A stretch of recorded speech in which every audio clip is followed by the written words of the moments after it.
आता कनेक्ट केलेलं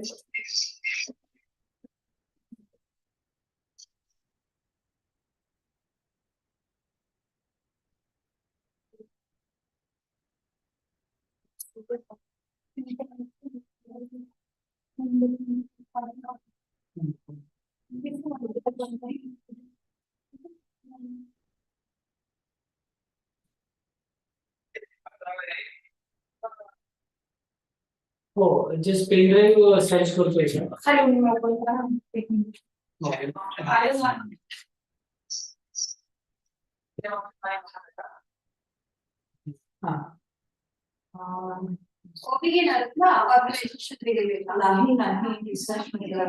importance of research in management आपलं त्यातलं थोडं राहिलं त्यातलं थोडं शेवटचं राहिलेलं आहे.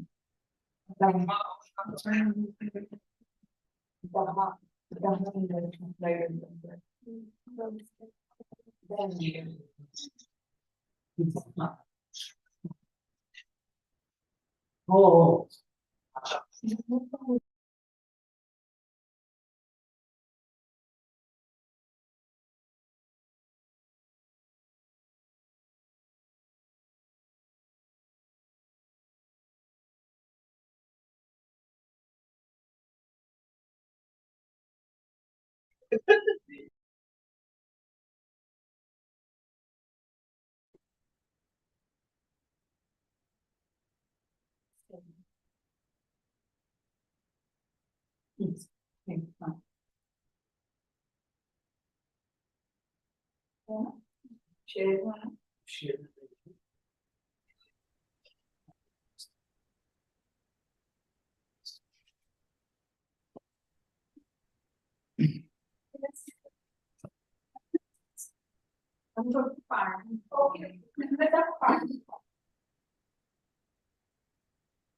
So last time we were discussing about the importance of research and management, and we have discussed number of points in that.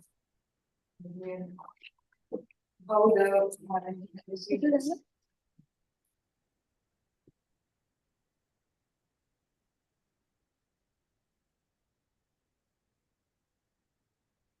Now there are various types of research which are useful in making the management decisions. As we have said last time, decision making we will discuss in detail later on. But in research, as far as research methodology is concerned, unless the decision maker or the manager is able to identify the problem correctly and collect the necessary information, analyze it, and do the scientific research on the problem, it is not possible for the decision maker to arrive at, I should not say correct, but the quality decision which may be correct at that point of time and which may fetch results which are expected after a stipulated period of time. As we have discussed last time, some decisions give you result immediately. Some decisions may give you result after a long time. So decisions like, for example, penetrating in new market. Now this decision you will be able to get whether really the company has been able to penetrate its products or service in the new market, maybe after 3 years or maybe after 4 years. And so you will find that there are certain decisions which can be seen, the results of which can be seen in the long term. And certain decisions can see the results immediately. So there are various types of research which the manager has to conduct in order to arrive at the decision. Now, these are the various types of research which he takes up before making a decision. As I have said last time also, earlier when we were not so much using research in business management, mostly the decisions were based on intuition, decisions were based on the experience of the person. So last time this happened, so this time also the same will happen. That was the assumption. So trends were assumed, not scientifically established. But after the research is being properly conducted, and the business organizations, they have their own research wings. As I have told you, every business organization today has its own research wing. And therefore, they do the proper research to facilitate the decision making at the managerial level. Now, for this, various types of research, depending on what type of decision is to be taken, whether it is a short-term decision, whether it is an operating decision, whether it is a strategic decision, depending on what type of decision. Now, penetrating in new market may be a strategic decision, and for which a different kind of research is required. Whereas, to minimize or to reduce the cost of production, make an operational decision, short-term decision, and therefore a different kind of research is required. So depending on what kind of decision is to be taken by the at the managerial level, accordingly, the appropriate type of research is done either by the research department of the company or the manager himself or his own department. And so these are the various types of research that we can see now. First is the incremental research. So smaller projects are to be taken up. Smaller projects are to be taken up and small steps are to be taken in order to improve the established systems, for example, methods or knowledge. These are called, or this type of decision, incremental research, it is called as incremental research, which makes small developments, which makes small improvements. For example, manufacturing cost, which involves a continuous series of small but important steps, like energy conservation, reduction in maintenance cost. So, and lastly, I have given the examples, screws are to be stepped. So, these are the smaller steps, and which may change certain ideas, which may change certain methods, which may change the knowledge base of the people who are working on that particular project. So, when small changes, small developments, or small improvements, I can say, they are to be made, incremental research is carried out. Just as I have given you last time the example, the student did incremental research on behalf of the production manager assigned the student a small research project in order to reduce the manufacturing cost. So it may be saving in energy. Like for example, when you are not in the room, switch off all the lights, as we say. So that is reduction in the cost of electricity. Maybe very small. Many times we argue what is so great about it, how much we are going to save out of that. But every day you save a small amount. So end of the month, save voluminous electricity, and you can save money. Similarly, energy conservation or reduction in maintenance cost. So if you use a machine properly, you can reduce the maintenance cost. Wear and tear may be less. If that machine not only is used properly, but also that machine is properly, we can say every week or every month. If that machine is inspected by the experts and all the things are wherever there is some problem is removed, then large lockdown or shutting up of that machine can be avoided. And so you will find that when such small projects they are to be taken, then we can say that the type of research that is undertaken is called as incremental.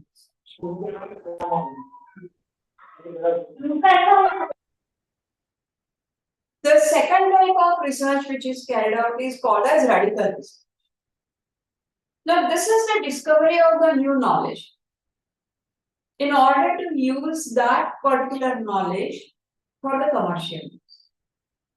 So radical research is, we can say, a basic research which is carried out so that the knowledge of new some application is innovated and that can be put to commercial use. For example, 5G.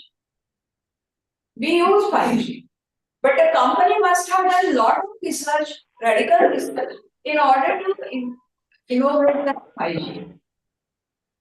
And then it is put to commercial use. So what Madame Curie did was radical research. And what later on people did was commercial use of that. Okay, so you can differentiate. And therefore, when a new vaccine is innovated, for example, so that becomes a radical COVID vaccine. For example, earlier scientists were not aware of this disease and therefore no vaccine. Cancer, for example. The scientists all over the world, they are trying to find out the vaccine for cancer or HIV, for example, vaccine for HIV. So these are things which are not known as yet. Now, but wherever the scientists are engaged, many pharmaceutical companies, they have engaged their scientists, especially for innovating vaccine on cancer. Now, this is radical research that is being going on. Companies are investing a lot in that. And later on, that will be put to commercial use. Once it is successful, once you are able to find out, or once you are able to innovate that, then it is put to commercial use. So you will find that radical research is knowledge.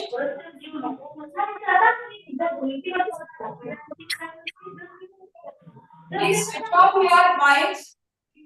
Switch off your minds.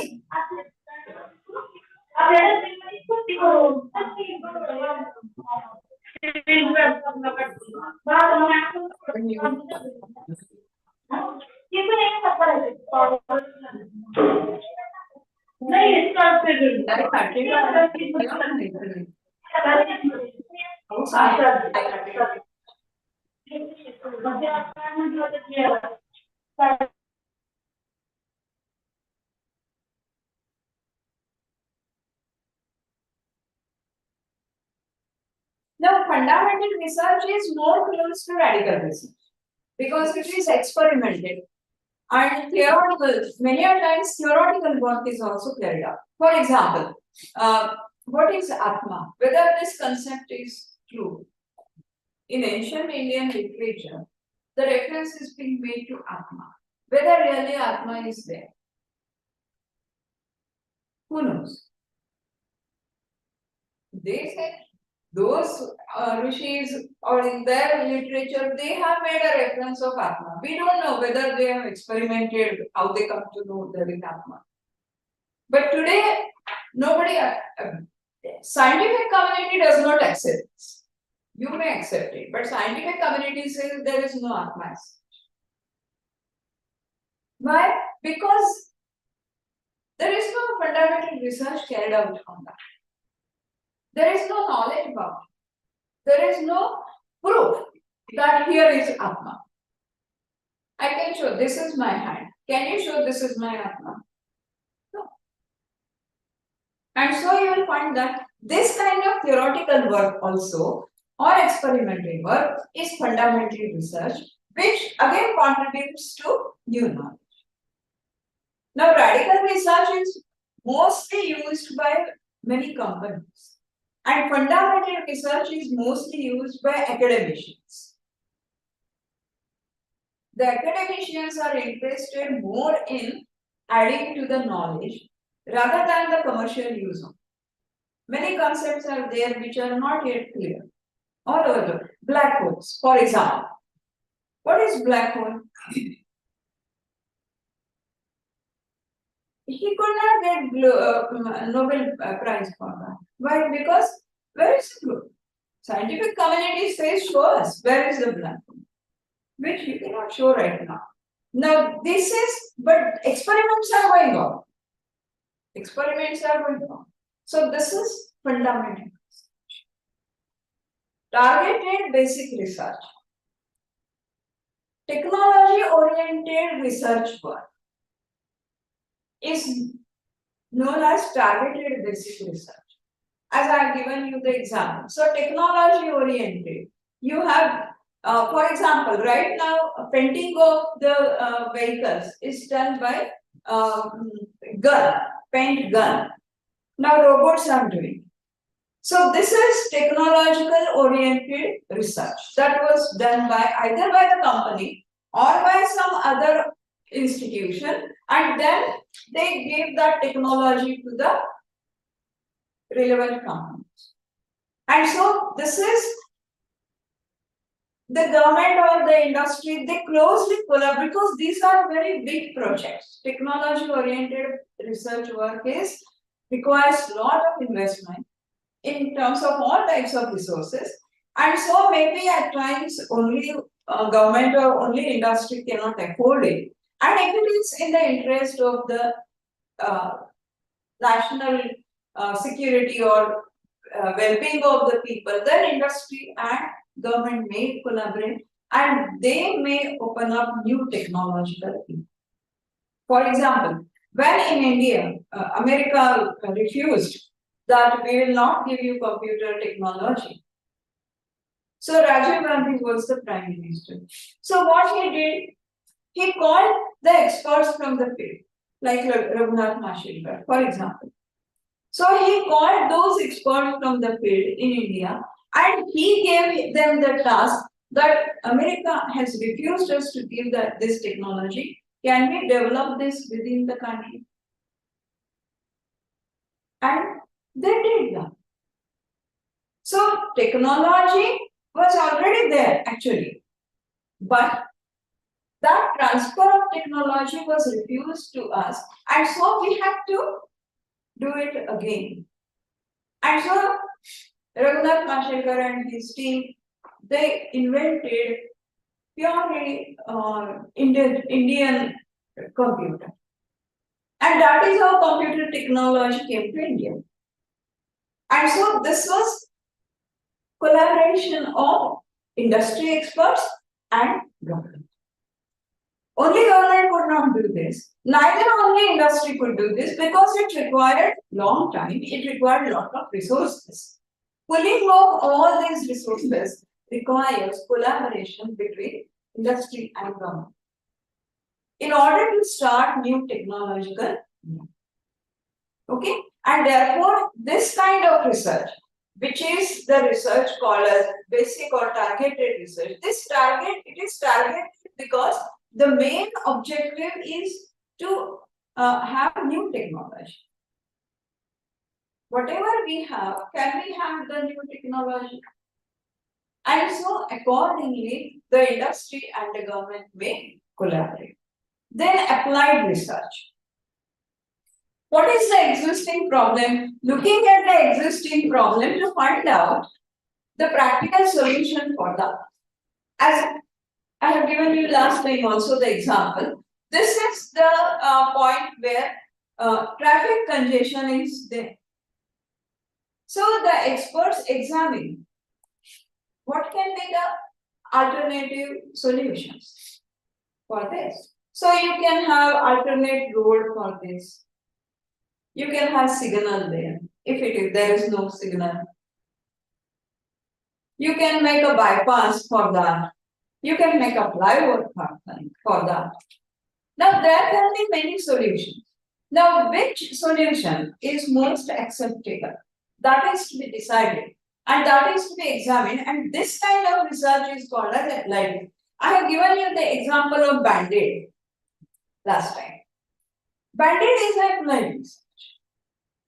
So you take any this kind of research, and you will find that these SUVs, for example, is applied research. And so, or e-vehicles now, applied research to reduce the pollution. What is the solution? So you can have e-vehicles on the road. Now, how to get e-vehicles. So the automobile industry had to do a lot of research on that, because that the design and the engine capacity and all the technical details of that vehicle must be different from that what is petrol and diesel vehicles. So these kind of existing problems are there. Our day-to-day problems are there. The problems are faced by the masses, and in order to resolve those problems, immediate solution needs to be found out, and that is applied. Okay, and then innovation. Completely new technology, completely new space, for example. Chandrayaan, for example. Completely new. And so innovation is totally new technological artifacts, which is not what we were talking up till now, develop or improvising the present technology. Now innovation refers to new technology completely. And so these are the various types of research. Depending on what kind of decision is to be taken, this kind of research is undertaken either by the company itself with its own research department, or two or more companies also may come together and they may do the research at times. For example, as I have told you, that in China, they have set up a cancer research institute, and they are trying to find out whatever the effort is going on. But then in China specifically, they are trying to develop the vaccine for that. Now, China being a communist and country, the whole investment is done by the government. But in countries other than China, where democracy is there, we have a collaborative effort. 2 or 3 companies may join together. Some research institute, some NGO and the company may join together. Government and company may join together. So in order to find out, or in order to arrive at the decision, the fact is that the decision maker will have to research first on that particular problem, find out the solutions and select that solution which is the best. Now, which solution will be the best? The best solution is which is true or which can stand to the challenges of the time. Today you find out the solution and tomorrow it becomes obsolete. Then of no use, because you are investing so much. You build a flyover, you spend crores of rupees, and within 2 years you say it is of no use, demolish. We do that. Why we do that? Because our applied research is very poor. We don't look into the future. And so solution has to stand to the challenge of the time. If you are investing in flyover, it should remain there at least for 25 years in service. And so in Nasik, you will find that Victoria Bridge, more than 100. The Britishers have written us that the guarantee for the bridge is over now. After 100 years, they have sent a letter to the Indian government that the guarantee for that bridge is over. 100 years. And so you will find that the solution has to stand to the challenge of the time. And the solution must solve the problem permanently, at least for a longer period. Not that today you find out the solution and tomorrow again the same problem comes up, or within a very short period of time again the problem comes up. Because as I said, research requires lot of things. Forget about individual research that you will be doing in your course, but still you will find that you have to incur a lot of expenses. But this kind of research, which we are trying to explain as research for managerial decisions, it requires lot of investment in various types of resources.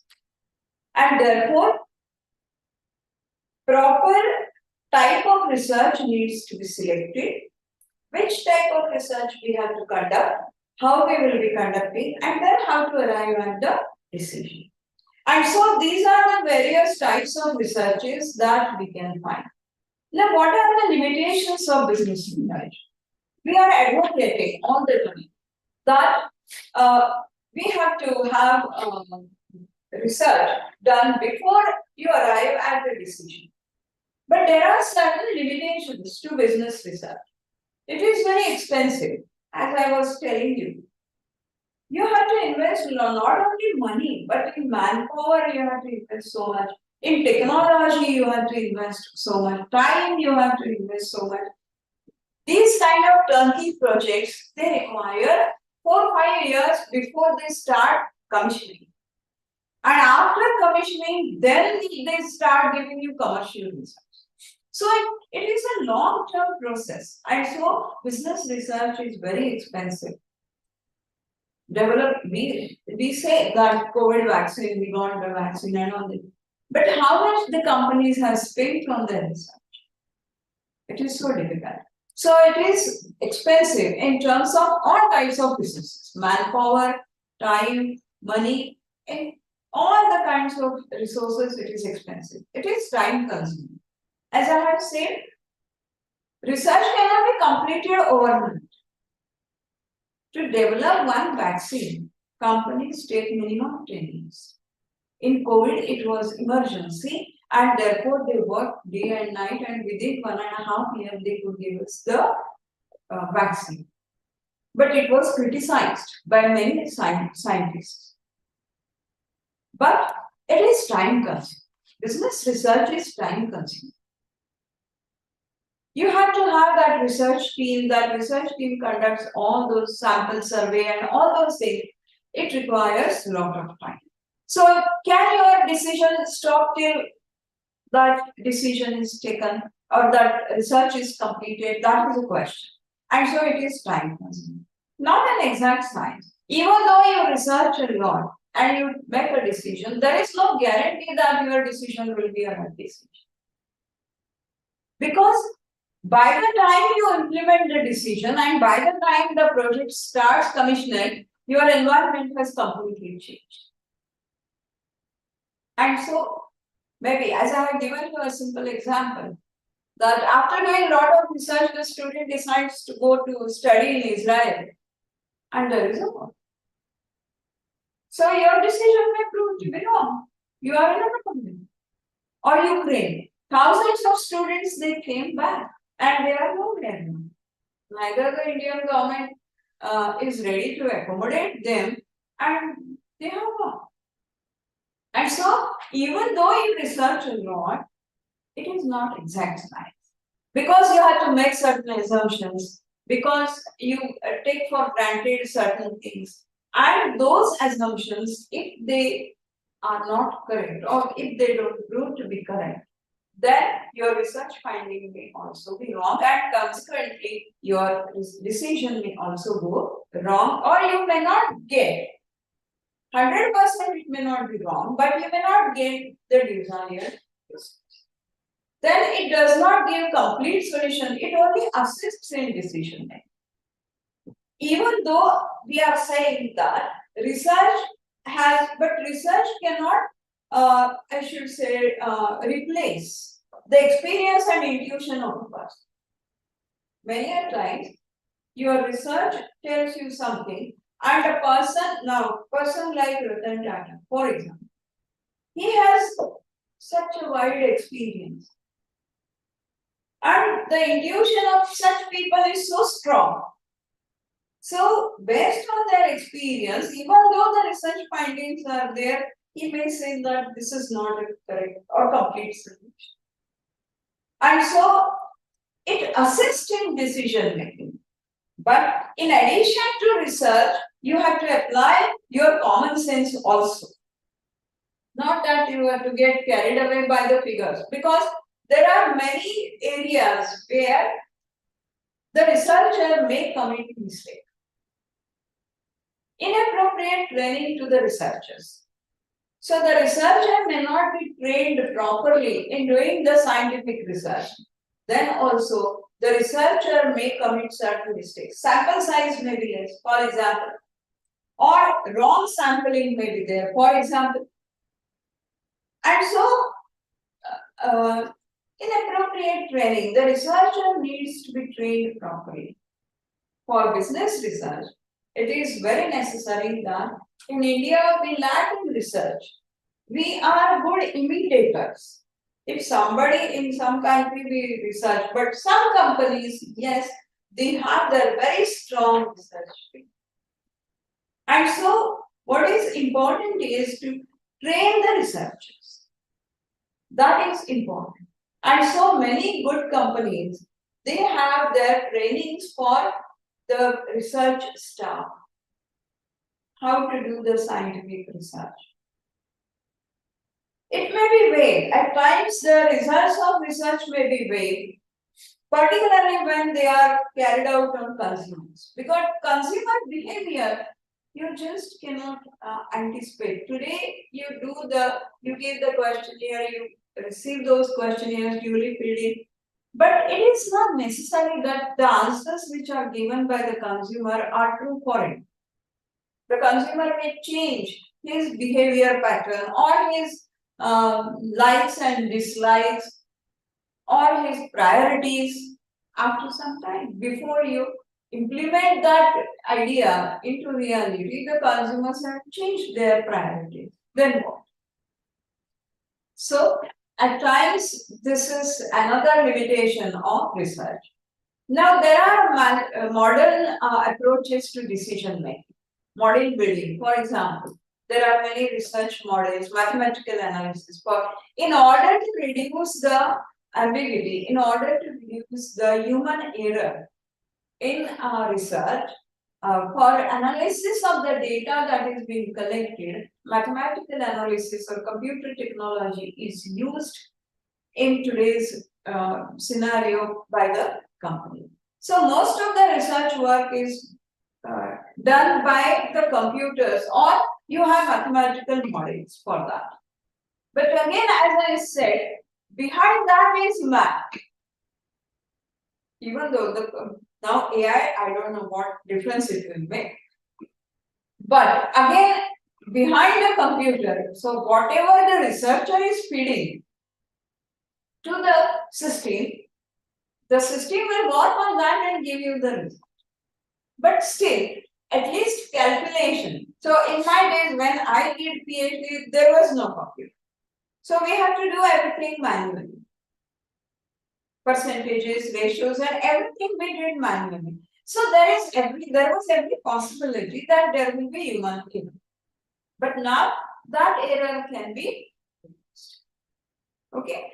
And so you will find that in this global scenario, particularly when the companies are forced to develop new processes or new products, particularly the new models of research have been developed. As I said, inter-firm or inter-company research projects, they have become very common. Because in today's scenario, investing so much in research project for one company, it is very. And therefore, 2 companies, 3 companies, they come together and they do the research work. So, collective funding of research projects is another trend in today's research. So, these are the modern trends. Then technology development is there. As I said, you use a lot of now, in order, simple things are there in order to measure the what is the impact of a particular drug, or say, for example, what is the impact of pranayama on your brain? We don't have so much technology. But if you go to Kaivalyagram, Lonavala, you will find that they have latest machine which is connected to your brain when you are doing pranayama, and they see how the waves change. And according to that, they are trying to reach to some conclusion. So technology development is helping the research.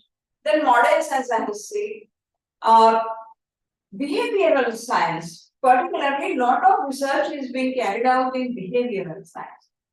Why people behave in a particular way or not behave in a particular way. or how they will behave in a given set of situations.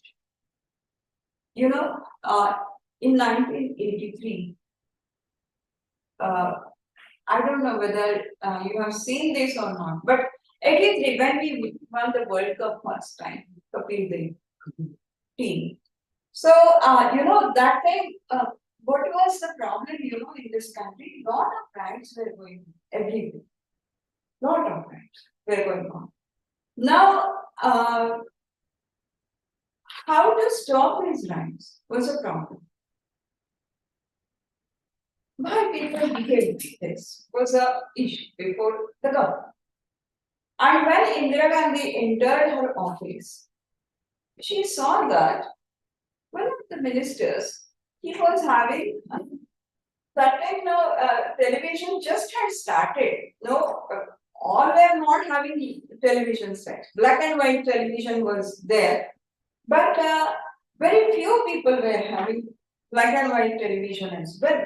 So one of her ministers, he was listening to the commentary on radio. When she entered, she asked him that, what are you doing? So he said, World Cup final. And then she said, do what? Wherever the riots are going on, in every muhalla, in every gully, till the World Cup matches are going on, set the television screen. And overnight, televisions were fitted into all the lanes and public places where people can gather and see the matches collected together. And surprisingly, while looking at those matches, people forgot that they were involved into riots and riots too. Behavior. So, one of the advantages of 83 World Cup was this. But so at times you have to have these kind of behavioral problems and for that you have to find out administrative decision, find out solution. How to divert people's attention. So Indian people are mad after cricket. She could find out this looking at her colleague. That he's so mad that meeting was to go on, other ministers are sitting and he is nicely listening to the commentary. So we are mad. People are mad after commentary. Go and set televisions. That stopped me. Bastar, particularly. In Bastar, the riots were go. So in Bastar, you will see that you must have seen the advertisement. Even today, that advertisement is shown that the television screen publicly it is set up and all people gather together and together they are cheering up the Indian team. You can see that advertisement even today when those World Cup matches were going on. So the reference is that. And so you will find that today increasingly there is application of research for behavioral science or administrative research. So you will find that decision-making process has changed completely with all these technologies. So when we talk about decision-making and research, we must say as a summary that in today's scenario, business decisions are based mainly on research.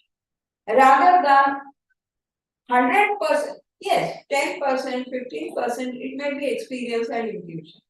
Still, we leave that. But 90%, 95% decisions are based on research.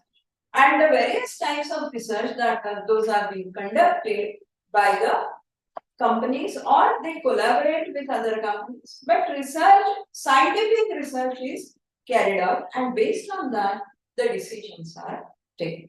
So this was all about importance of research.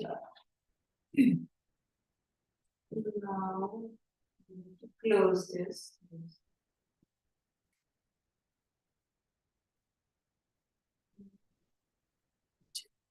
folders. You can This do one? this. You can do. New You want to open new one, right? one, yes. Okay, they go to bottom side. There is a folder symbol. See, This? little right side, right side, right side, right side. This is also, sir. This one. This one. Hey? One more right side. Hey. Click it.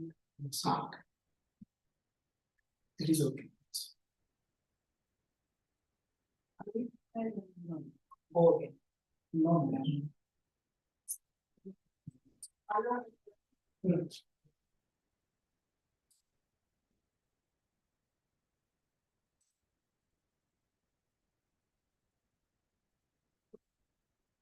The problem, columns of the problem identification and formulation.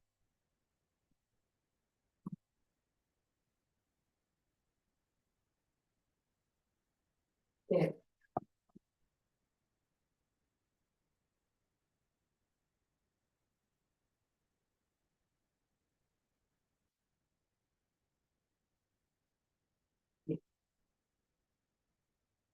So once we have established the fact how research is important in our day-to-day life and even in managerial decision making, the next thing that we have to, you must be remembering that cycle I have shown you sometime back.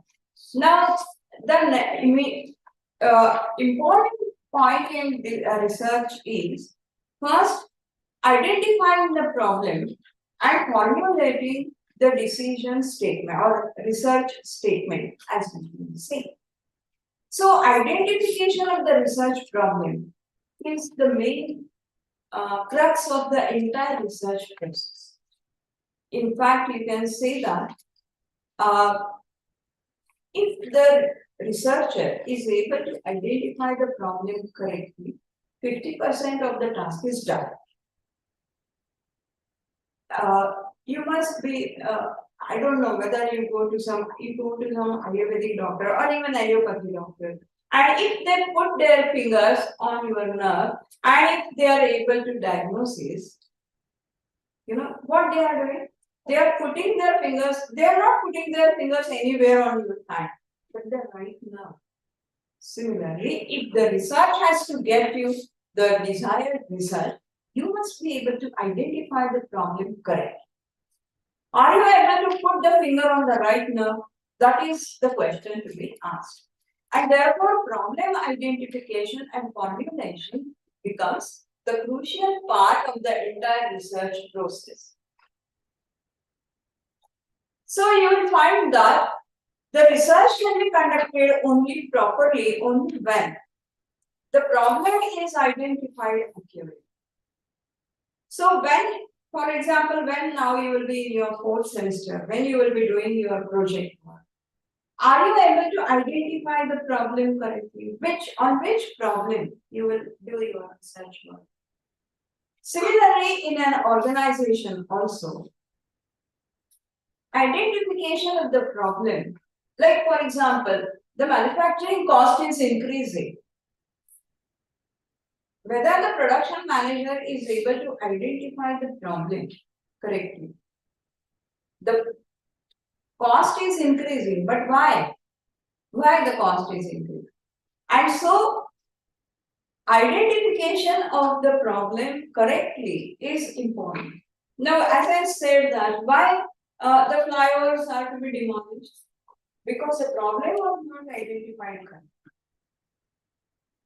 In Pune, near Pune University, within 3 years, the flyover was demolished because it was more inconvenience than convenience. The problem was not identified correctly. And so that your research result also was wrong. Now, when the problem is identified, then a research proposal is prepared, and this research proposal presents the rationale, the logic behind that research. Why this research is being undertaken? What is the logic? And what are the reasons for taking up that particular project? Now, what is the definition of problem identification?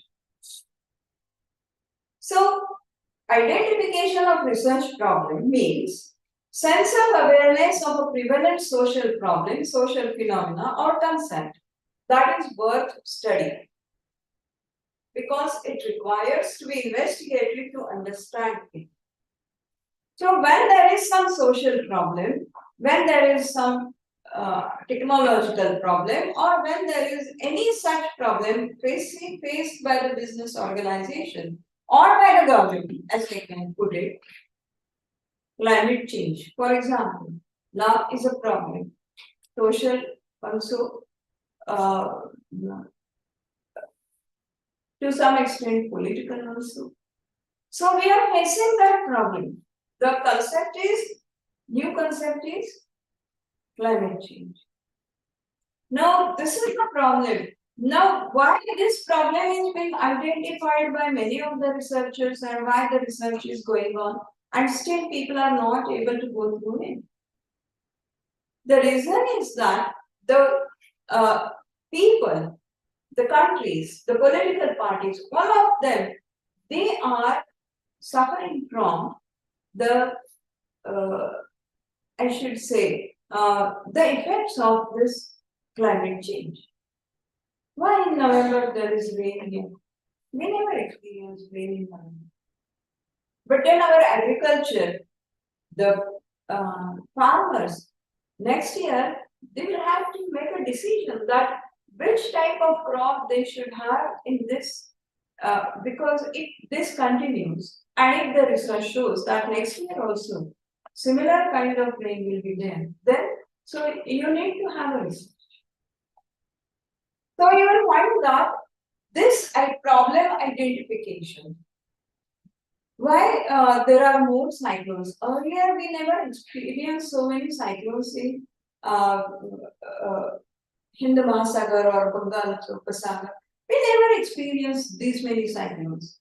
Those were common in America and Europe, but India never experienced these many cyclones. But nowadays we have many cyclones hitting Indian borders. So this requires to be studied because it has a social problem also. It affects the livelihood of thousands of people, crores of people, and so research problems. So we have to be aware about these kinds of problems.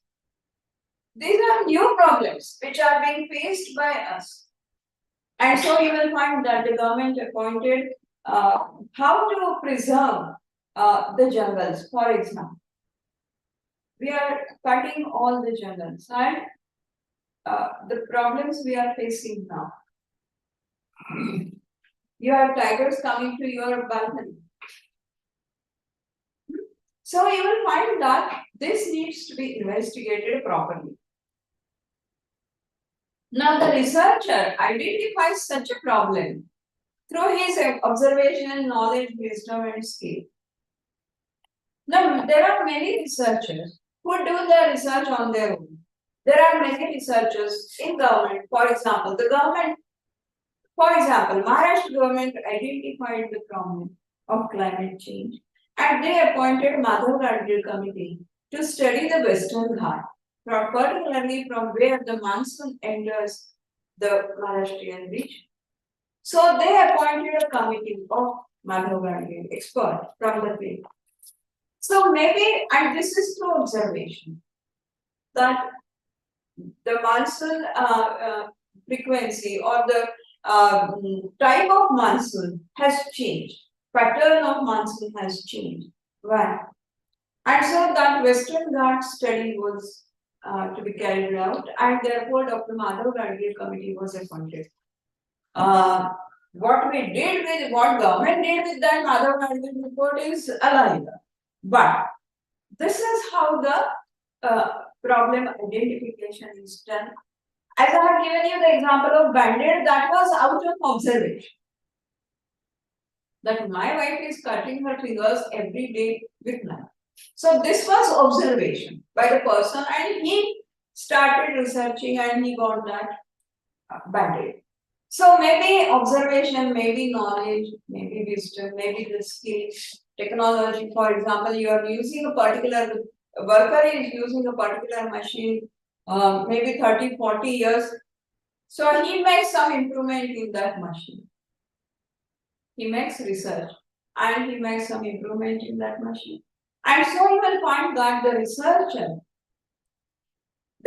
may be anyone, maybe an individual, maybe government, maybe any industry, maybe any business organization, maybe any NGO, for example.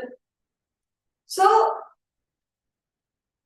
with their skill, with their wisdom or knowledge, or by observation, what you are observing around you. On the basis of that, the researcher tries to identify the problem. So, the researcher wants to answer the question, why this is happening? So, why is the question?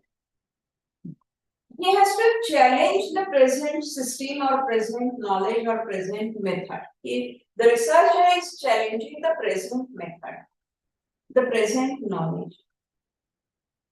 And on the basis of that or with that, he wants to find out the answer. So, research starts with the question, why? In this word, research, for example, if why the object which is thrown from above fails down? Why? Why it doesn't go up? If that question was not asked, gravity theory will not happen. And so you will find that the researcher wants to answer these questions. Now, how we can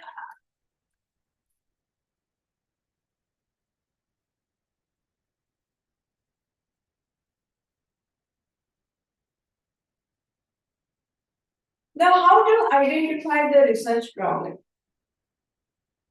So, there are many criteria for that. For example, what is the topic of research or what is the interest area of the researcher?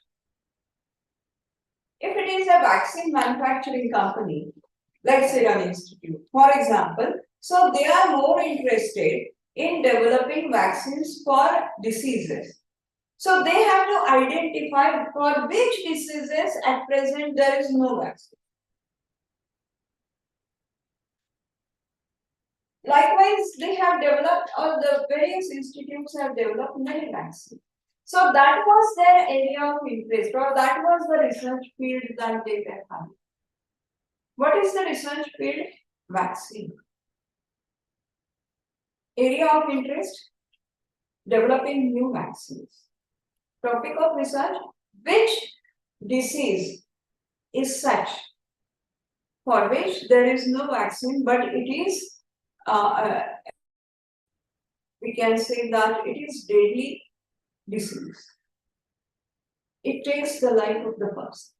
So, where we need vaccine, where either the person gets permanently handicapped or takes the life of the person, we have to have vaccine for that. Measles we were having earlier. Now we have vaccines so completely eradicated. And so area of interest. Identify the broad study area first. So the Serum Institute will identify the broad study area. That vaccines are to be innovated, researched for 1, 2, 3 or 1 or 2 disease. So broad area, discuss it with experts.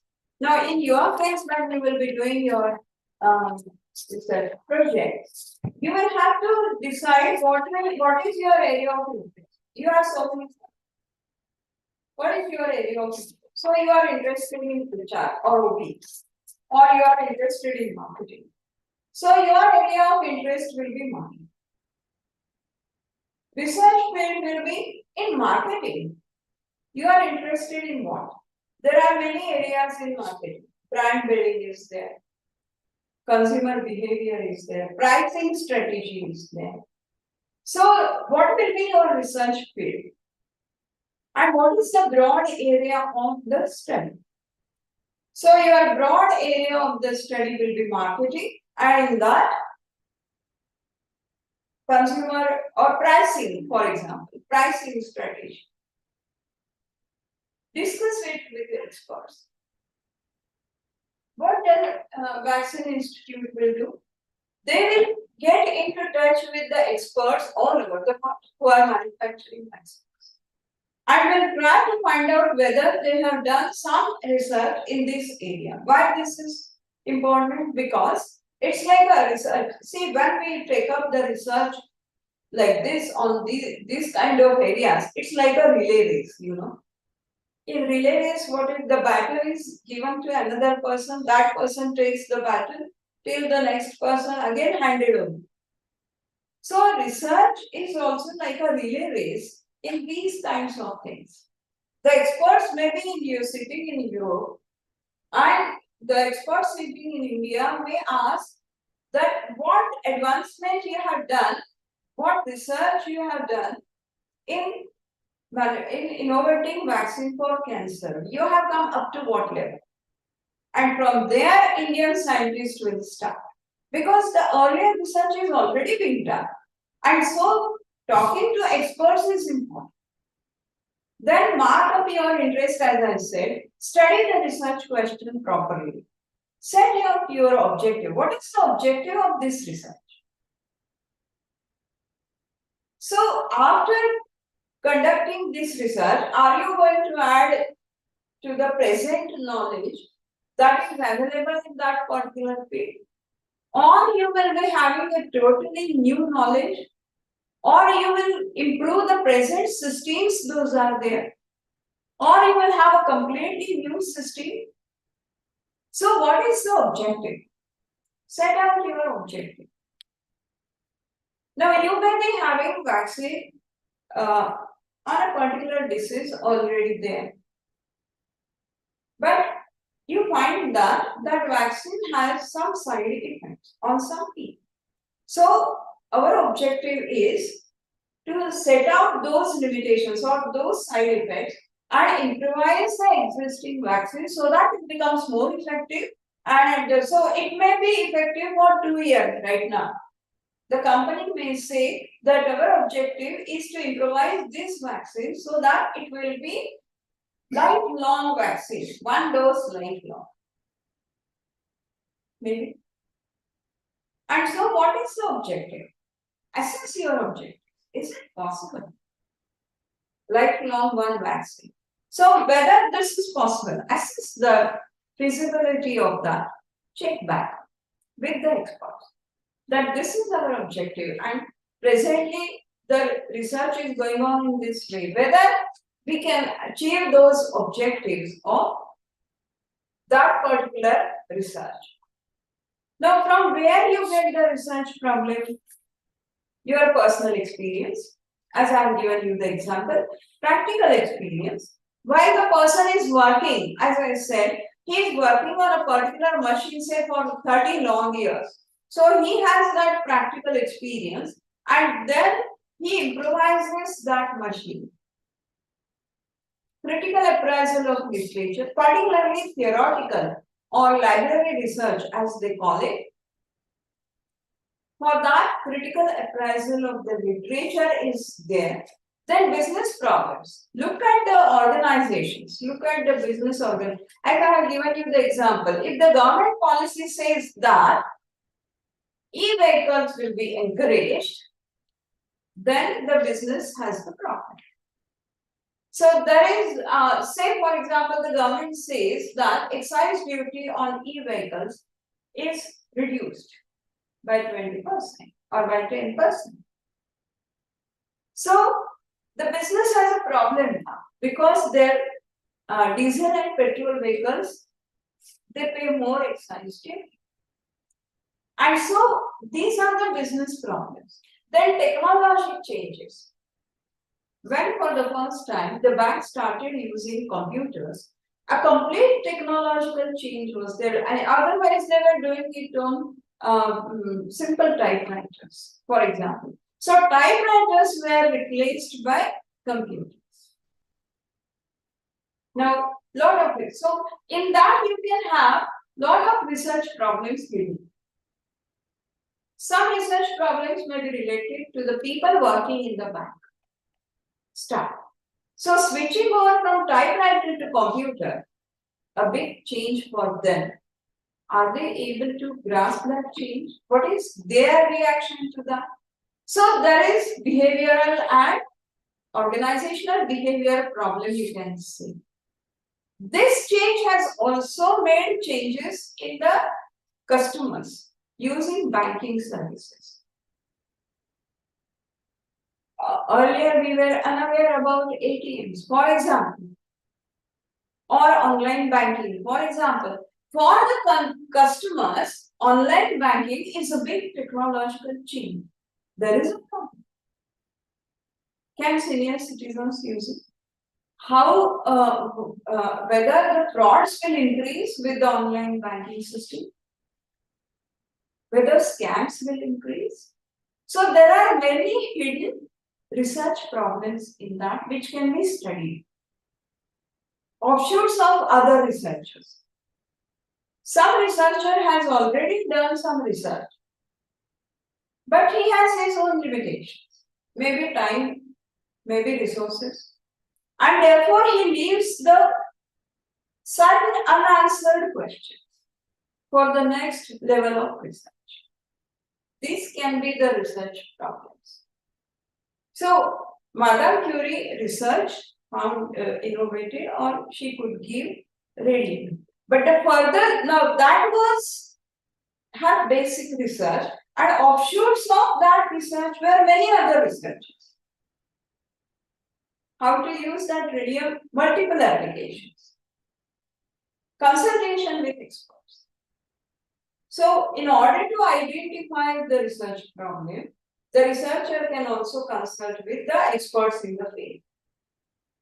So, online cyber security, for example, today we are talking a lot about cyber security.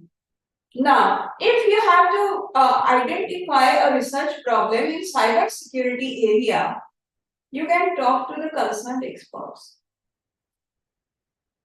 The banks can talk to the cyber security person that what can be the problems and what can be the solutions.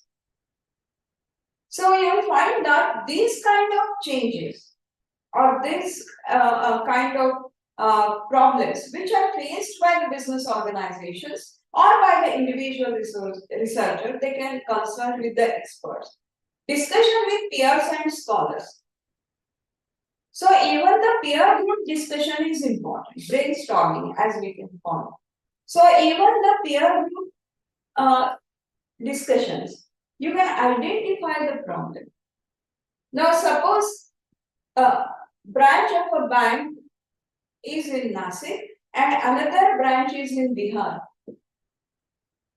Now if the person in Nasik branch talks with a person, the branch manager sitting in some branch in Bihar, he may be able to identify some new problem from him and vice versa. Because the surroundings are different, you may be using a similar kind of technology, but still the problems will be different. And so, discussion with the peer group, that is also very important, and that is another source. Now, what are the characteristics of a good research problem? It should be absolutely clear. The researcher must be very clear in his mind as to what he is going to study and achieve out of that.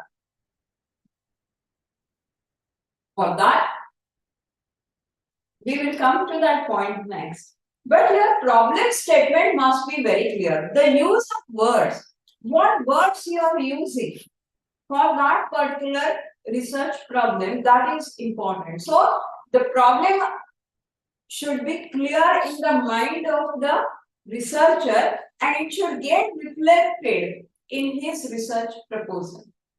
Then it should be very specific. See, you cannot have a problem which has a very wide scope. Even business organizations cannot do this because it requires a lot of resources. And so, it has to have a specific goal. As we have said, reducing manufacturing cost, a specific goal. So it is necessary that the research has a specific goal to achieve is answerable. Whether the researcher is able to answer that problem, are you able to get the relevant data for that? For example, I'll give you one example. One of my PhD students, she came to me and she said that I want to do my research on ethical leadership. What is ethical leadership? First, are you clear about it? What do you mean by ethical leadership? What is the specific goal for this? What do you want to achieve out of it? You want to prove whether you want to study. So she said, Madam, I will study 10 corporate leaders and I will find out what are their traits and whether they are ethical. So, will you get the data? Will they stop corporators will give you, whether Narayan Murthy will give you the interview, whether Azim Premji or Mukesh Ambani, they will. So you are talking about something which is not possible, which you will not be able to get the data. Or for example, one of my students, she said that she wants to study a comparative study between the joint ventures in India and America. But will you get the data from America? You have any fantastic ideas about research, but will you get the data? So the companies will have to also think that when I'm trying to collect the data from the consumers, whether the consumers are ready to give me the data.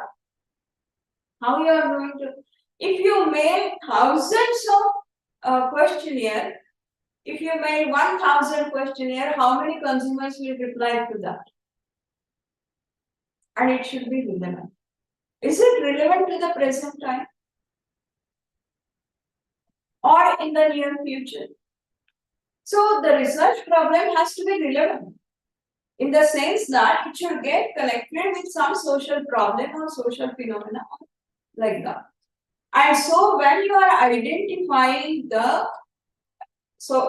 she had to drop that idea about ethical leadership because how you will get the information?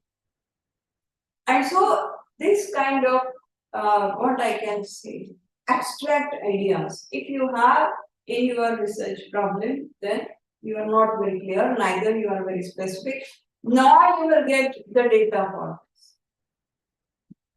Now, for consideration of a research problem, what is the interest? As I have said, what is the interest area of that company? What is the magnitude? How big will be that particular research project? What is the magnitude? For example, the Cancer Research Institute in China is trying to collect the sample from all over the world for 1 crore people. Now, I'm reading about this for last 7 years or so, and still they are not able to do this. So what is the magnitude of your research? They may be able to do it within 10 years or so, but because they are a big institute, they have a lot of resources and all this. But whether a small company, a small scale company, can afford to do this kind of a research? So what is the magnitude of research? Then, and whether the company or the researcher is able to handle that magnitude of research. Measurement of concept. How you will measure the results? As I have given you the example, how you will measure whether the person is ethical or not ethical? There cannot be something in between these two. Either yes or no. But how? How you will come to know? So what is the way? You will collect the data, you may get interviewed. But after interviewing, how you will analyze that? How you will measure it? And so measurement rod has to be there. Level of expertise. The company must know what is the level of expertise of its research staff. Individual researcher also needs to know what is his or her research expertise. Or you may take up a research and some private company in USA took the research in space technology. Whether that company was having that kind of a technology is important to study or is important to know. And so when the organizations, the companies are trying to develop a research problem, they must know what kind of expertise, research expertise they have done. So you want to develop a new molecular, whether you have experts in that technology, then you can develop a new one. And so you will find that then relevance we have already seen, availability of data is another thing. As I said, whether the data will be available on that particular problem. As I said, the company may be willing to take the feedback of the consumers, but whether the consumers are willing to give you the feedback, whether the data will be available. And that should be from adequate sample size. I'll come to that sample, we will see there is another topic, separate topic on sampling. But whether there will be adequate sample, if you have data or if you have consumer base, for example, if a company has consumer base of 1 lakh consumers, and if you take the data only from 50 consumers, will it be scientific? Will that feedback will on the basis of that can you make a decision? Will that research will be a good research? No. And so availability of data and ethical issues, those are involved in research. For example, as I have given you example, cloning was stopped by law. So ethical issue was involved. The problem was identified, people started researching on them, but the governments stopped that cloning research. And so earlier when the atom bomb was innovated, earlier the scientists were reluctant to do that. But the Second World War and in that lot of ethical issues were in. And when the question came, the scientists were successful. They did the experiment successfully. The experimental explosion was successful. But when it came to using it on Hiroshima, all the scientists said no, because ethical issues. And so research means ethical. This is one part. The effect of research, the outcome of the research, whether it is for the betterment, basically the idea is research is to be carried out for the betterment of the people at large, for human beings. That is the meaning. But if some research is such,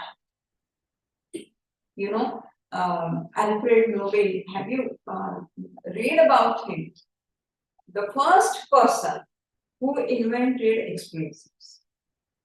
Ironically, he only established the peace prize.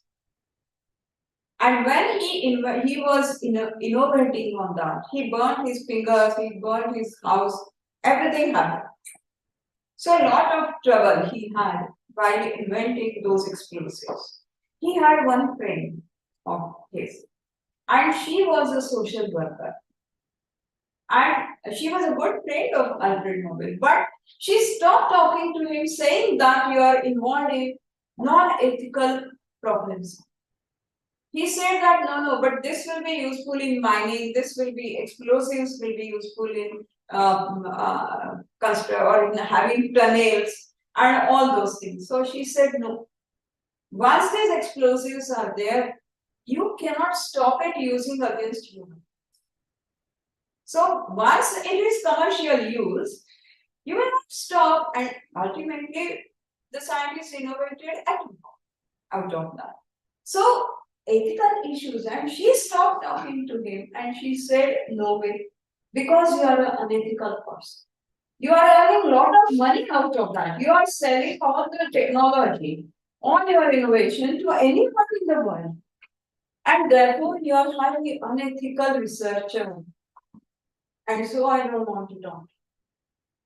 At the end of his life, when he saw actually many weapons were developed out of his that research. Many weapons were developed and they were used against mankind. At the end of his life, he regretted for the research that he did. And then he found out where his friend was and he met her and he apologized and said that I was unethical all through my life. Now what I can do? And so she said, whatever you have earned throughout your life, make a trust of it and give a peace prize. And so he donated entire wealth of his, whatever. He was the wealthiest person on the earth that time by these explosives which he had. So he donated the entire wealth for instituting the peace. So ethical issues in research. Also, when we are trying or when we are saying collecting the data from the samples. So you want to collect, as a company, want to collect the data from the consumers. So the company must make a declaration to the consumer first that they are doing the research and this research is purely for the decision making of the company and the names, identities of the consumers who have given the feedback will not be disclosed. Unless this undertaking is given, you cannot collect data from the sample. This is ethical. Then, when it comes to vaccine, as I was telling you, when you are experimenting on human beings, you have to have sample size. Now, those people who are selected for vaccine testing, they have to be given a complete knowledge about after taking that vaccine, what side effects they may experience. And even after knowing that they agree for taking that vaccine, then only they can be given that vaccine and that express writing willingness of the sample is necessary. So these are many ethical issues are involved. And so you will find that in almost all the Western universities, even in universities, ethical committees are set up to assess the research proposals which are submitted by the researchers. And unless the ethical committee approves that research proposal, you cannot do the research. Nowadays, we have also started in India, for example, I don't know about YCMU, but Pune University has an ethical committee. And you have the researcher will have to submit the research proposal first to the ethical committee. The ethical committee goes through the proposal, finds out what will be the implications, what will be the methodology, and what will be the implications of the research. And if they are in the interest of the mankind, then only you are allowed to take up the research. So nowadays, people have become very much aware about ethical issues in research. So these are very important today. And the researcher will have to know whether his research proposal is ethical or not. In all these senses, as I have. Now, while selecting a problem, you must take certain things in your consideration. It should not be overdone. So, if a company has, say, 5 products, and for every product, every time they are going to the consumers and taking the feedback, the consumers will be reluctant. So, you are overdoing the method. Similarly, when you are doing your research, when you will be selecting your problem as an individual researcher for your project, you must see that what the research work is being done by other students in earlier years. So you should not repeat the same research work. So it should not be overdone. It should be feasible to conduct the research work in terms of everything. How much time you require, whether you need some assistance for that, whether you will go get those assistants, whether you have necessary financial resources for that, whether you are expert in that. So all these feasibility checks are to be made. So the companies also will make all these feasibility checks. What will be the capital or what will be the financial outlay for the research? Who will work in the research team? Whether they are expert in that particular subject. So all these feasibility, how much time they will take. If they are taking too long time, can my decision wait till that time? So all these feasibility checks will have to be done. It should not be controversial. As I said, cloning is controversial. Should be novel, but at the same time, it should be novel. Something new. Research is research. So the researcher is either contributing new knowledge, new method, something new. So novelty has to be there. And the related research material or sources of research are within one's reach. As I have given you the example, whether you can collect the data from the top corporates. Is it within your reach? So that is also to be taken into account. Then defining the research problem. So once you have identified, let us define the research problem. So research problem can be defined as a gap or uncertainty in the decision-making process or existing body of knowledge which limits efficient decision-making. So for making efficient decision, what is the gap or uncertainty in the present system or in the present method? That needs to be identified and defined properly. There may be multiple reasons for these gaps. And so identify that gap and pursue the solution so that the problem can be resolved. And therefore, mainly you will find that with defining research problem is identifying the gap at present in the decision making process or in the present knowledge. So there is one definition. Kirlinger has given the definition. If one wants to solve a problem, one must generally know what the problem is. It can be said that a large part of the problem lies in knowing what one is trying to know. So what I am trying to know, am I clear from now? काय जाणून घ्यायचं? कधी कधी आपल्याला तेच म्हणतात काय जाणून घ्यायचं? So what the problem is?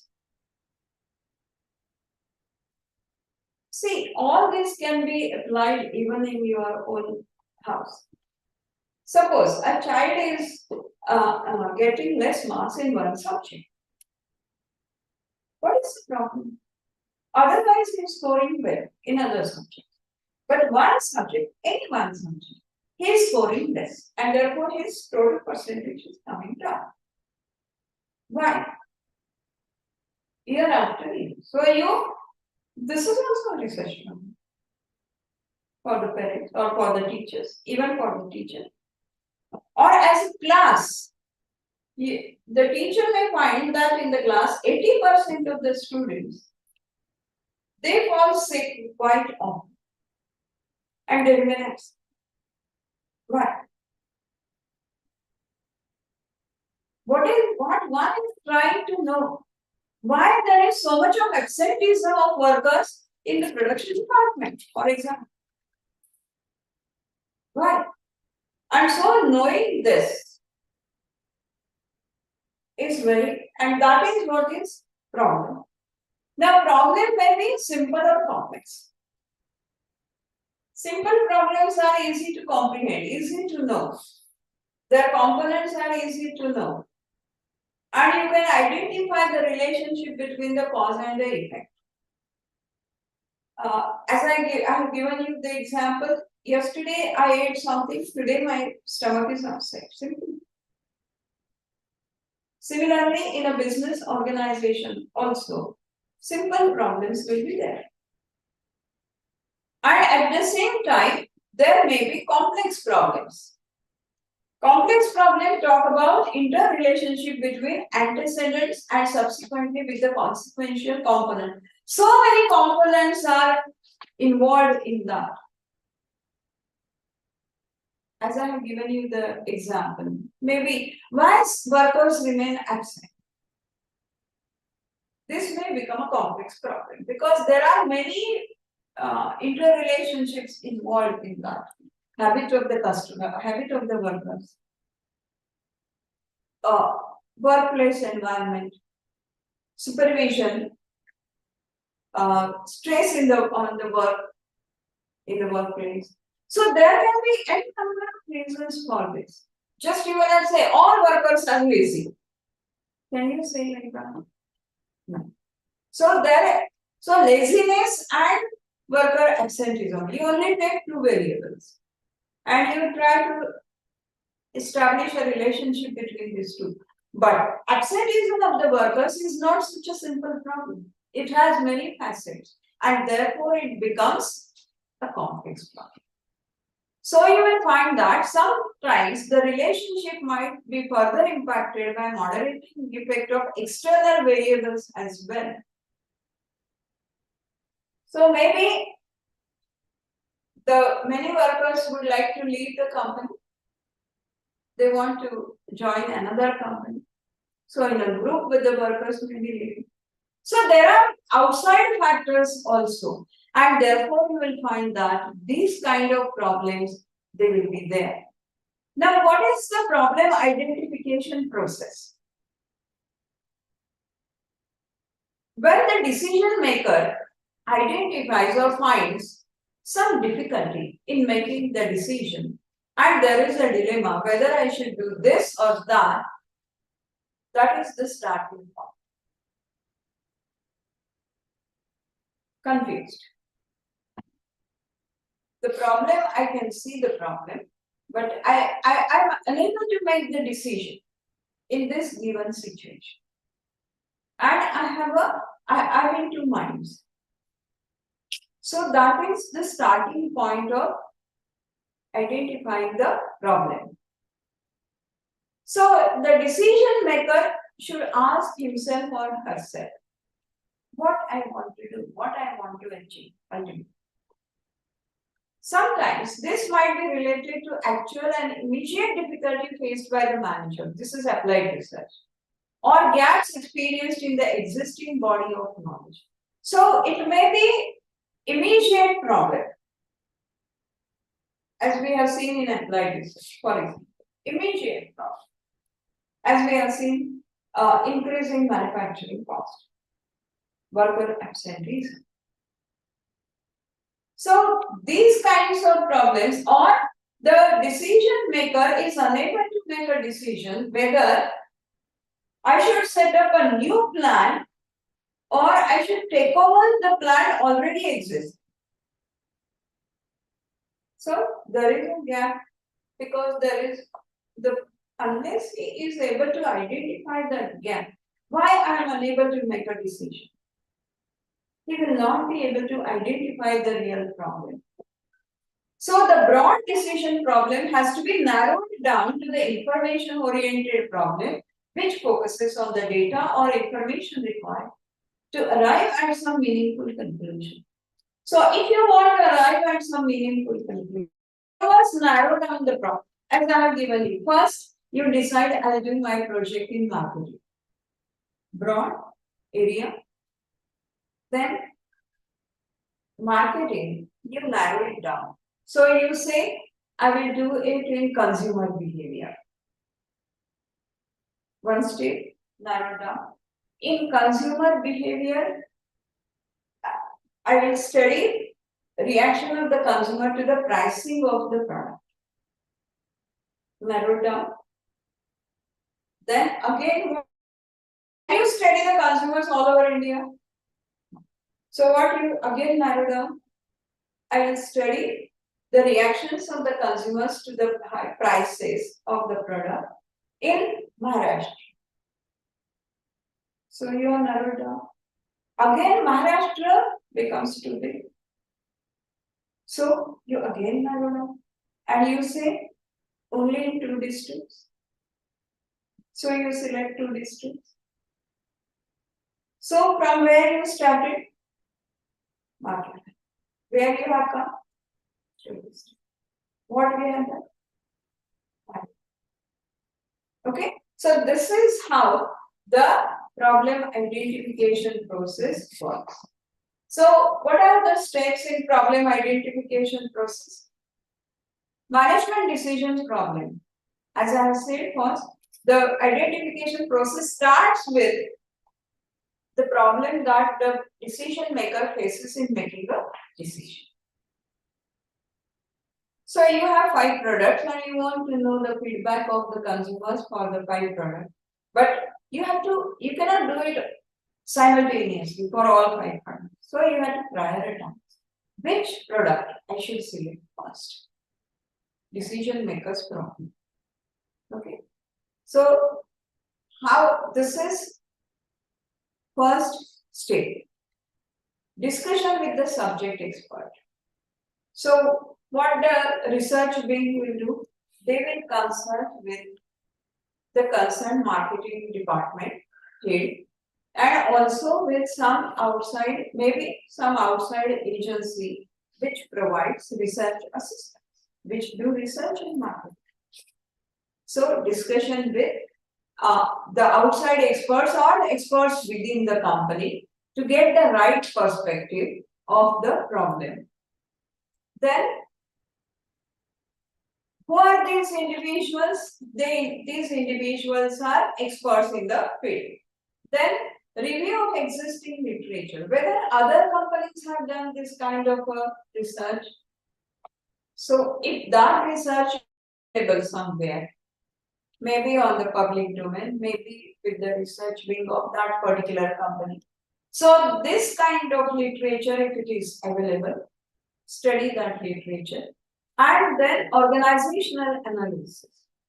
What is my organization? So out of these 5, as according to my organization, if I analyze my organization, which product is on the priority basis?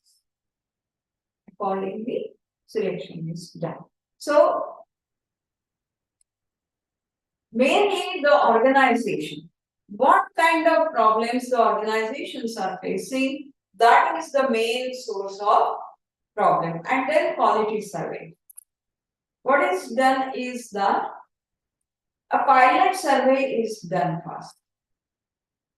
So, you want to do your research in, say, for example, 2 districts, as we have said. So in 2 districts, first the researcher may select 2 cities and will do the survey first. This is known as pilot survey or quality survey. So whatever survey is done and whatever results are there, based on that, the future surveys on a small sample size may be taken up, and based on that, the full research work will be taken up. And then management research problem, and once the process is complete, all the above steps are completed, then the researcher has to identify the right problem. Now, how to prepare a research proposal? Once the problem is identified, the research proposal needs to be prepared. Maybe for the company, but the research wing. As I said, in some companies, a small research wing is with every department, or there is a central research institute. Depends on the company's policies or company's structure. Now, once the research problem is identified, then the researcher will have to prepare a research proposal. Research proposal is an offer made by the researcher to the company, to the government, or whoever is the agency, explaining what kind of research, product or services or any other aspect, what kind of research will be undertaken. So, as I said to you, that Dr. Madhav Mandavia committee was appointed by the Maharashtra government to research in Western Ghats. First, the committee prepared the research proposal and submitted to the government, explaining how they will go ahead with the research. What is the research problem, starting from there, and then methodology of research, and what is expected outcome of that. And so the research proposal, it will cover the entire methodology of the research work that will be carried out for the problem that is being formulated.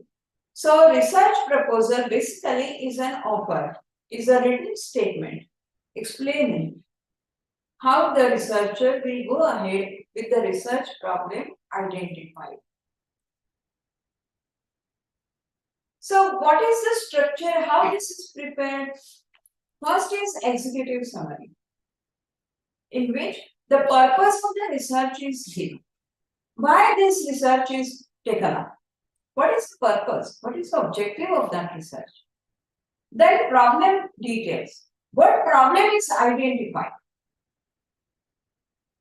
The particular product is selected because the consumers are not preferring that particular product and therefore on priority basis that is selected. So identify the problem. Problem identified is that the product is not liked by the consumers. So what is the strategy for solving the problem?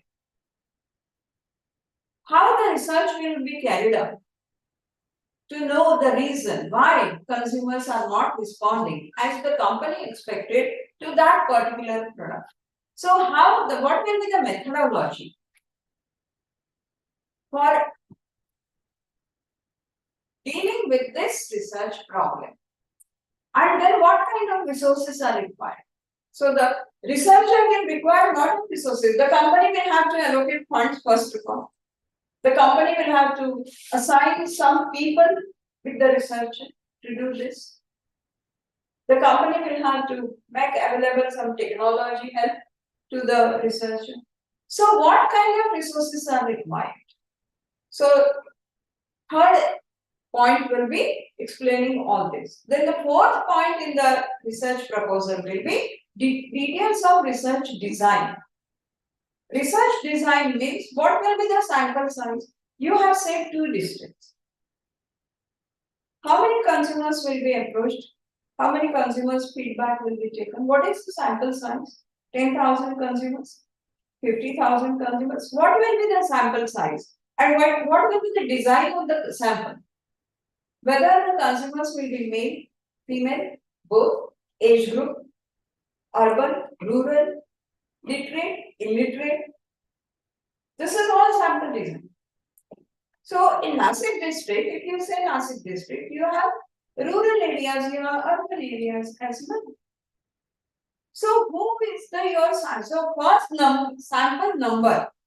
What will be the size of the sample and what will be the design of the sample? The product is used by whom? The product is used by female. So you will be getting the feedback from the female. But what is the age group? Whether the female are from rural area or from urban area. What is the social background of those female? What is the financial status of those female? So all this has to be thought of. Then data collection. Actually, how the data will be collected? Whether this will be based on primary data, whether this will be based on secondary data, what is it? We will come to that in detail. But whether you in primary data, whether you will send an email to all these female, whether you will call them on phone, whether you will WhatsApp them, whether you will go personally and give the questionnaire or ask the question and get the feedback, what is it? And then measurement. Once you collect the data, say 10,000 is your sample, you collect the data from 10,000. How you will analyze it? How you will measure it so that you can come to the conclusion. And so the fourth point will be research design. Fifth will be allocation of resources. As I have said, how the resources will be allocated. So for collecting the data, how much money will be allocated? For analysis of data, how much money is allocated? For writing of the report, how much money is allocated? So all this needs to be clarified. How many people you require for collecting data? 2 districts, how many people you require? 10,000 samples. What is your data collection method? Based on that, you will identify or you will know how many people you require to collect the one person cannot do all this. Then time schedule. In how much time this research will be complete? You need 6 months, 8 months, 1 year. What is the time schedule? So for Dr. Madhav committee on Western Ghat, the time period which was given was 3 years because it was an extensive research of entire Western Ghat. So many factors were to be studied. So 3 years were given and then extended more to 1 year, 4 years. Cost benefit to the organization. You are investing resources in this. So what is the benefit to the organization? That needs to be studied. So that the researcher will highlight that if I study 10,000 sample, we will be able to sell this product more to the female and we can earn this much of profit. So what is the, and cost is this much and benefit is this much. Unless the research work shows profitability or benefit, why I should incur cost? Isn't it? So earlier they said that COVID vaccine will be free. Then they took how much money? Very 250 to 450. Right? It was nice on the part of the government to say it will be free. But for the company, whatever they have invested in inventing the vaccine, they should recover that amount. And plus, they should have been profitable also. So, cost benefit to the organization. So, the cost of manufacturing one vaccine, the research to be conducted on that is this much, and the sale price will be this much. So, this is the benefit to the organization. So, in research proposal, cost benefit analysis is to be given. Now, what is the objective of research proposal? Research proposal clearly specifies the question or the issue that is being taken up by the researcher. This will help to understand even the minute details of the research. And therefore, the researcher, while preparing the proposal, he has to be or she has to be very careful, explaining every minute detail of the research. Indicates the broad methodology, how the research will go. So first year this much will be done, second year this much will be done, or first one this much is completed, second one this much is completed. So like that, you may have time schedule that the research will be completed in 1 year. But every month what it will be the progress. So that also needs to be specified and this indicates the broad methodology. So collecting the data, in how many days collection of data will be complete? So if you have to collect the data from 10,000 samples, how many days will it be? Indicates what will be the probable outcome of the study. It may not be exact, but the researcher has some expertise and some wisdom to know what will be the outcome of the research. Take for example Dr. Madhav Gandhi, he said that in Western Ghats, lot of trees cutting is the main problem. So he has that rough idea. So that can be the outcome of the study. And how to save the trees in Western Ghats, that can be the solution. And therefore rough idea about what will be the outcome. Now, how the research proposal is drafted. First page is static. The first page of the research proposal is static, that is problem. Preamble or summary. Second page is summary. Third is introduction, which includes literature review. I'll come to literature review also. Then suggested strategy. That is how the approach will be. Methodology. Discussion on findings and their applicability. And in the last, what is the limitation of that research work? So, while preparing the research proposal, these are the contents. Now, while selecting the research proposal, the researcher may commit certain mistakes, certain errors. And what are those errors? Inaccurate observation or selective observation. So, maybe the selective observation of the marketing people is urban female are not giving preference to this particular product. This is a selective observation which may be inaccurate, which may be wrong. Overgeneralization. So you are making overgeneralization. All the female in urban areas are not preferring this product. This is overgeneralization. Yeah. Made up information. This is highly unethical, but maybe sometime. You present only that information which is convenient to you. So while preparing or while identifying the problem, the researcher puts that problem before the manager in such a way that whatever information is convenient to the researcher only, that is being presented in logical reasoning. I've given you right now the example. Ego involved in understanding. I am from the rural area. And so I blame urban people. So my ego comes. As a researcher, though today I am a researcher, my background is rural. So my ego comes in and I blame the urban people.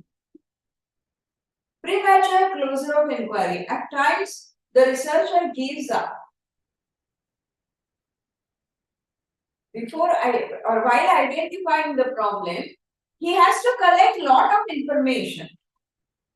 But while collecting that information, he gets tired of it and he says, it's enough now. Whatever I have collected, on the basis of that, I will identify the problem. Population specification error, as I have said. The product is used by female, but it can be presented by male to female. Suppose perfume, particularly for women, but can a male not present that perfume to his wife or his sister or his mother or any relative, women relative? So, though it may be a perfume for women, but, or suppose husband and wife go together, it is a joint decision. The husband may like some perfume, so he may insist that you buy this. Possible. So, population specification error, sampling error, or selection error. You select age group, for example, from 18 to 35. But while perfume can be used also by elderly women also. So why? You must have logic. Why this selection is there? Why this age group is selected? So at times there may be selection error or at times there may be measurement error. Once the data is collected, how you are measuring the data, that is also whether, see, statistical method should be in compliance with the data that is being collected. Now, once the problem is identified, frame the problem statement. Problem statement is a concise description of the problem that has been identified. Okay, so problem statement should be very clear. The words to be used must be very clear and must reflect what exactly the researcher wants to do. And therefore, problem statement, while preparing the problem statement, the researcher has to be very, very careful. I don't remember the problem statement of that Madhav Gandhi report exactly because it was too long, 4 lines or five lines. So it should not be too big that ultimately after some time you forget what was the time. So, if the researcher is studying why a particular product is not preferred by the female or by the consumers, and if he says, if he puts that problem statement like this, that identifying the reasons for not preferring X product by the consumers. Suppose this is a problem statement. The problem identified was that particular product is not preferred by the consumers. This was a identification. Now I have put it in a statement. Now, in this statement, what I am doing is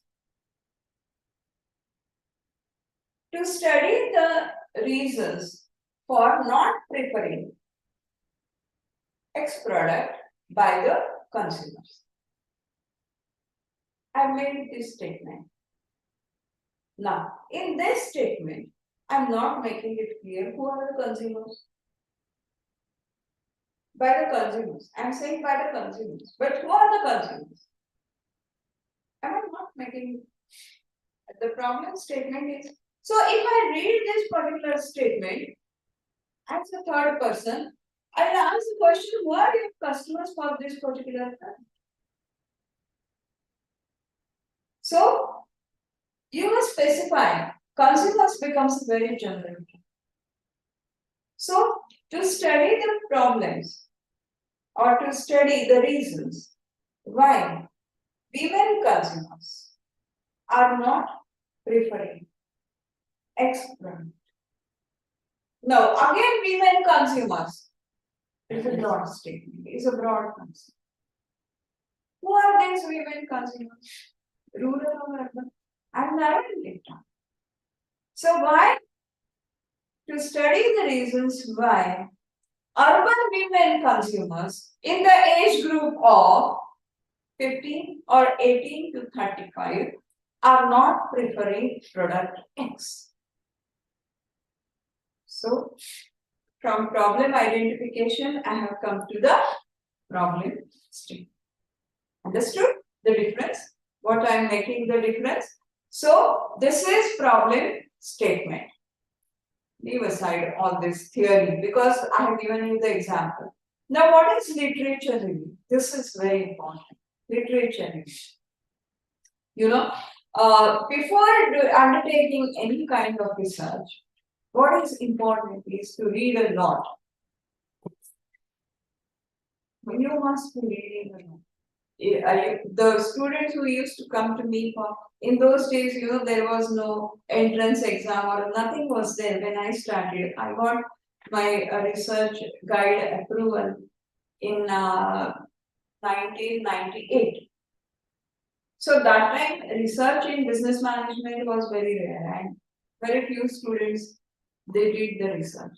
So the students who used to come to me for telling me, even from industry, there are many people, one person from bank has done, one person from electric supply company has done PhD under my guidance. One person from automobile industry has done.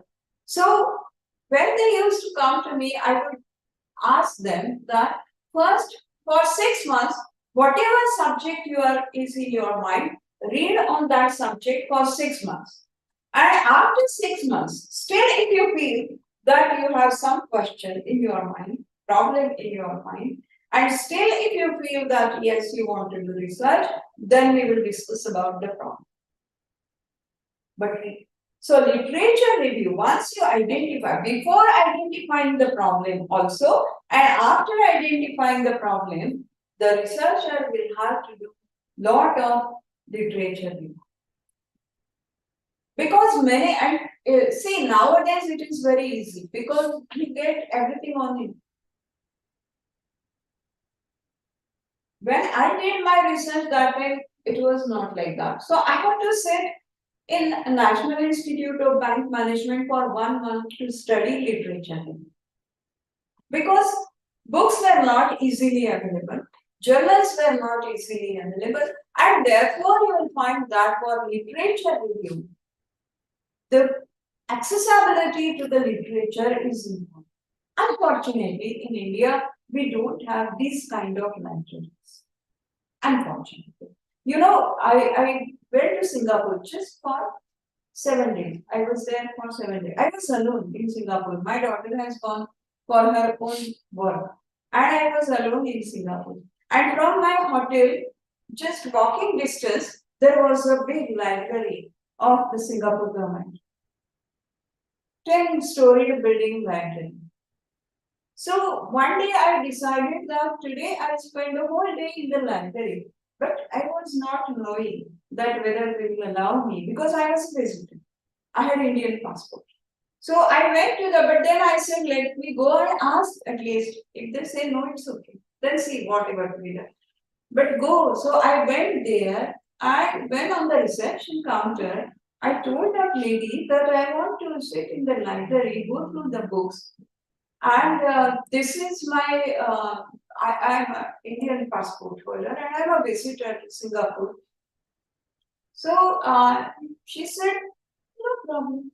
You are interested in going to the library. That is enough for us. I don't want to see your passport. You may be visitor, you may be anyone. As long as you are interested in books, go and enter and sit as much time as you can. We are open till 10 in the evening. And when I went to Pune University, I was a PhD student. When I went to Pune University, Jaipur Library, and I told that librarian that I want to sit in the library and study the research PhD work and all this. The librarian said that first get permission from your principal that you are working there and that you are his student and that. Unless I get a letter from him, I will not know. This was the experience in India. And that was the experience in Singapore. See the difference. So, what is important in literature review is, do you have access to the library? Do you have access to all those documents which are necessary, which you can study for your research work? And therefore, it is necessary. Research or literature review, it ensures that proper research question is being framed and that proper research methodology is followed and that proper research analysis is being done. And therefore, literature review becomes very, very crucial. Why literature review? It clarifies your idea. You have a hazy idea in your mind about your research. I want to do research in marketing research, for example. So what is marketing research? I have some idea. I have studied in the class, but hazy ideas are there. Or the research team in the organization may have hazy idea about female or women consumers in urban area. You have hazy ideas about that. From where you will get this information? So maybe other companies have done some research. Maybe the government has done research. Maybe the retailers have done some research. So this kind of literature is available. Explain the rationale behind. So the helps you to give the logic behind your research. Why this research is being undertaken. It will place your research on a broader context. So if you read a lot, then you have a broader context of your idea of research. What is been true in other areas also you know. Maybe some company has done this kind of research, that company may be in US, or that company may be in some another state of India. But still that will help you to get an idea as to how this can be done. Evaluate the results of previous research. As I said, maybe some company may not be with the same kind of product, but might have done with some another product. But they have that research done. So what are the findings of that research? That also you come to know. The researcher can define the ideas and concepts properly. Definitions are very important. As we have seen the various terminologies in research, definitions are very important. So you have to clearly define what it means. When you say urban women, what do you mean? How you define for your research purpose urban women? Important. Identify research in related areas that is generalizable or transferable to your topic. As I said, that you are doing a research in urban women consumers. Now, this can be related to rural women consumers also in future. So, research or literature review is important for all this. What are the objectives of literature review? It motivates the researcher to work. Many people have applied their mind to the topic which I am trying to develop. So it motivates and it gives the social value also. Provide background for your readers. When you are presenting that literature review in your project report or in your research report, by going through all that literature review, the reader of that research project also gets an idea as to what earlier has been done. Background is there, background is set. Compare the findings with other research. So whatever research earlier was done, you can compare those with your findings. Justify your experimental method. What experimental method you have used? Like for example, you have used questionnaire method. Okay. So earlier researchers also had used questionnaire method. Personal interview, for example, you have used, or you have used WhatsApp messaging. So you have to justify why you are using that particular method, and literature review helps you to do that. Communicate your project scientific novelty. What is the novelty of your project? So if you read literature, earlier literature, you can say that in earlier literature this was done, but this is novel in my research. Okay, and therefore literature review becomes very, very relevant.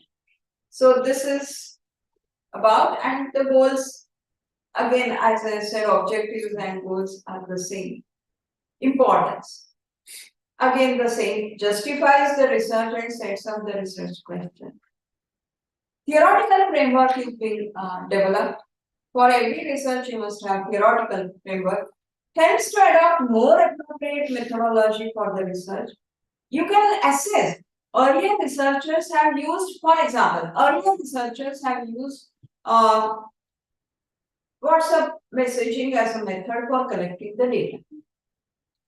But the researcher in his research project has given limitations of that.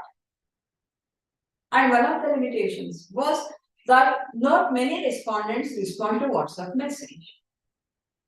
So you have to examine that whether I should go for the same method or I should have some method.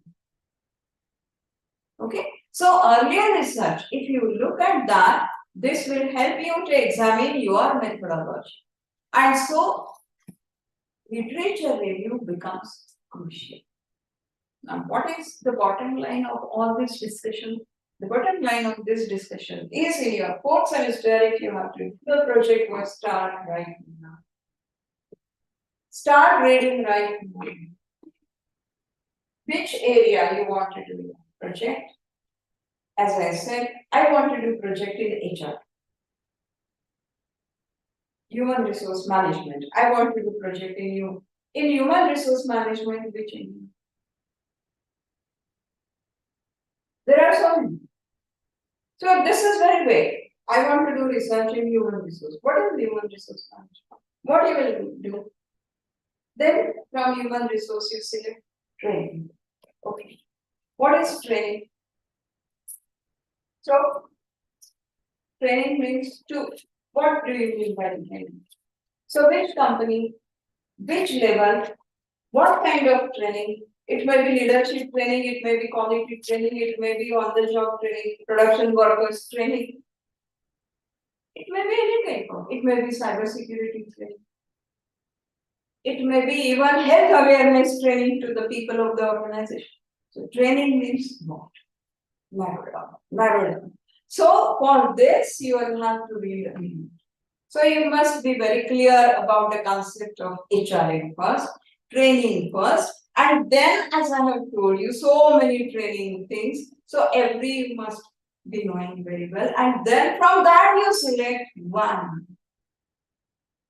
And then from that, so which organization have to study? Whether you want to study training in banks, you want to study training in insurance company, you want to study training in manufacturing company. In manufacturing, what type of manufacturing? Furniture manufacturing or automobile manufacturing? So see how much it will be honest. And therefore, literature will be very helpful. And therefore, it is necessary to do literature. Okay, so today we have seen a lot of Bombari, Jana. Okay, so we stop here for today.